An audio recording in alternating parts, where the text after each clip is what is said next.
ఇలా ఎప్పుడైనా నాకు పికిల్స్ తినాలి అనిపించినప్పుడు బయట మార్కెట్ లో కొన్ని ప్రిజర్వేటివ్స్ యాడ్ చేసి అమ్మేస్తా ఉంటారు కదా, వాటినైతే అస్సలకి ప్రిఫర్ చేయను. ఎప్పుడు హోమ్ మేడ్ పికిల్స్ తీసుకోవాలి అని అనుకుంటాను. సో ఈసారి సంపూర్ణ ఇంటి రుచులు అనే పేజ్ నుంచి అయితే కొన్ని పికిల్స్, కొన్ని స్వీట్స్ అండ్ కారం పొడులు ఆర్డర్ చేశాను. నాకైతే ఇవి చాలా బాగా నచ్చినాయి. ప్రతిదీ చాలా టేస్టీగా ఉందన్నమాట. సో పికిల్స్ లో వచ్చేసి నేను నా మోస్ట్ ఫేవరెట్ టమాటో పచ్చడి అండ్ దెన్ అల్లం పచ్చడి అండ్ ఉసిరికాయ పచ్చడి తీసుకున్నాను. స్వీట్స్ లో అయితే గోంద్ లడ్డు, డ్రై ఫ్రూట్ లడ్డు, రాగి లడ్డు తీసుకున్నాను. అండ్ పొడులు వచ్చేసి కాకరకాయ కారం అండ్ నల్ల కారం తీసుకున్నాను.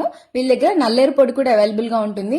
అండ్ స్వీట్స్ లో అయితే గోంద్ లడ్డు, ఇది చాలా మంచి హెల్త్ బెనిఫిట్స్ ఇస్తుంది అనమాట. లైక్ మన హెయిర్ కి, స్కిన్ కి చాలా బాగుంటుంది అండ్ ఇమ్యూనిటీ కూడా ఇంప్రూవ్ చేస్తుంది అనమాట. సో ఇవన్నీ చాలా రీజనబుల్ ప్రైజెస్ కి ఇచ్చారు నాకు అండ్ కంప్లీట్లీ హోమ్ మేడ్. నాకైతే చాలా బాగా నచ్చినాయి. సో వీళ్ళు ఆల్ ఓవర్ ఇండియా షిప్ చేస్తారు అండ్ ఫాస్ట్ డెలివరీ కూడా ఉంటుంది. వీళ్ళ దగ్గర veg and non veg pickles, sweets and కారం పొడులు అవైలబుల్ గా ఉంటాయి. ఒకసారి వాళ్ళ పేజ్ ని కింద ట్యాగ్ చేస్తాను, ఒకసారి చెక్ చేయండి. అండ్ ఈ ప్యాకేజింగ్ చూసారా ఎంత నీట్ గా చేశారో, అసలు లీకేజ్ అనేది లేదు, చాలా నీట్ గా చేశారనమాట. సో మీరు వీటిని ఆర్డర్ చేసుకోవాలి అనుకుంటే స్క్రీన్ మీద కనిపిస్తున్న నెంబర్ కి కాంటాక్ట్ అవ్వండి. లేకపోతే మీరు డైరెక్ట్ గా వాళ్ళకి ఇన్స్టాగ్రామ్ లో మెసేజ్ చేసి ఆర్డర్ ప్లేస్ చేసుకోవచ్చు.